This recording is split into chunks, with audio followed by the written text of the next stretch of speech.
Seorang suami ketika akan menikah, ingat ya, bukan ketika telah menikah, akan menikah, itu ditegaskan oleh Quran, tugasnya akan menjadi imam. Imam, pemimpin.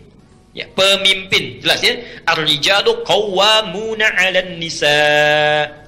Kalau Allah sudah menyebutkan pemimpin, berarti dua aspek, dunia dan akhiratnya. Ya. Aspek akhirat itu pemimpin dalam ibadah spiritualnya.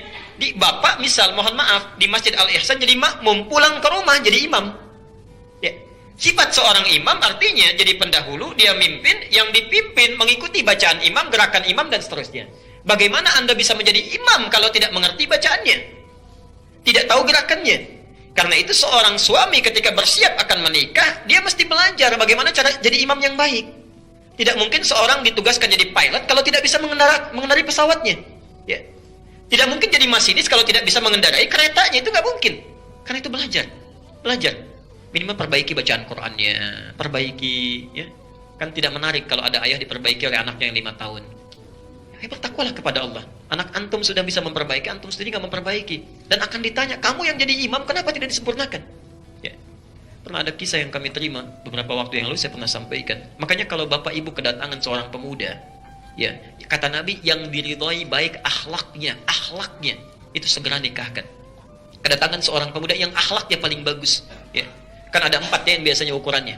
Tuli jamaliha, karena cantiknya, karena gantengnya, ya. Walaupun itu relatif ya. Orang bilang cantik relatif, kalau jelek mutlak katanya. Tapi kan itu ukuran. Ya. Yang kedua, hartanya. Ini seringkali salah memahami. Hartanya itu disebutkan kaya, bukan. Kalau untuk perempuan, yang bisa memanage harta suami dengan baik. Untuk perempuan. Jadi kalau misalnya laki-laki mencari calon istri, carilah calon istri yang bisa memanage harta suaminya dengan baik. Cari. Jangan melebihi kemampuan. Misal Anda kemampuan dapat 5 juta, cari istri yang zakat malnya aja salonnya sudah 10 juta misal. Gak akan nyambung, ya. Nah, tapi kalau laki-laki, termasuk juga perempuan nanti, ya, yang ketiga nasab. Ketiga nasab. Di satu kecantikan, ya, keindahan, yang kedua itu harta benda, ketiga nasab. Asal muasal, keturunan dari siapa dia? Ditelusuri dari orang baik atau yang kurang baik, lingkungannya seperti apa, pendidikannya seperti apa untuk menyesuaikan. Tapi yang keempat, didiniha, karena agamanya, akhlaknya. Khusus untuk laki-laki, kalau ibu kedatangan seorang laki-laki, bapak, ternyata akhlaknya bagus, luar biasa, agamanya kuat, itu segera terima. Sayang kalau kehilangan. Taribat yada, Allah akan jamin beruntung dalam rumah tangganya. Ya. Tidak cukup dengan amin, cek dulu, lihat ya. Ada yang datang, lihat. Pernah ada seorang kiai kedatangan langsung 3 orang melamar. Saya dapat cerita itu kisah. Itu tahu, diperebutkan, nah perempuannya cantik, baik, ditanya kan, Masya Allah.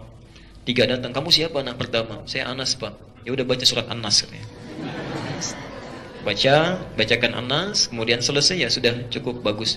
Kamu nak yang kedua? Saya Tariq pak katanya. Ya udah baca surat At-Tariq. As-samai wa at-tariq. Selesaikan, baik, selesai. Yang ketiga belum ditanya udah pucat. Kamu siapa nak? Saya Imran pak katanya. Saya Imran. Tapi belum selesai. Tapi panggilan sehari-hari kulhu pak katanya. Ya, panggilan sehari-hari kulhu, Masya Allah. Dia bercerita. Tapi Masya Allah, mohon maaf, tapi ini nyata. Saya pernah sampaikan juga di sini. Tapi ini percakapan nyata waktu di Panjalu pulang ke Garut. Nggak tahu apa ada hubungan dengan tidak dengan kisah ini. Tapi yang kedua ini pertanyaan yang real, nyata disampaikan. Ustadz, bagaimana hukumnya? Ada seorang pemuda menikah, dia nggak pernah baca Quran, cuma hafal surat Al-Ikhlas, Qul huwallahu ahad. Itu saja. Setelah menikah qadar Allah, diberi jalan oleh Allah.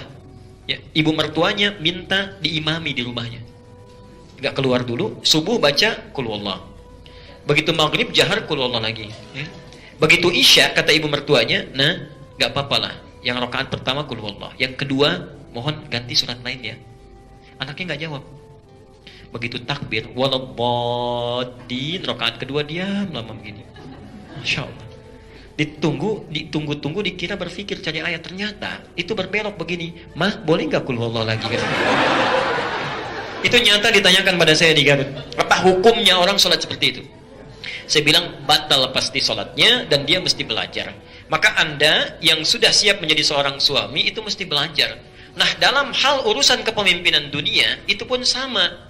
Bima faddalallahu ba'dahum ala ba'din wa bima anfaqu min amwalihim. Kelebihan laki-laki dibanding dengan perempuan, laki-laki diberikan perangkat mencari nafkah. Ini poinnya.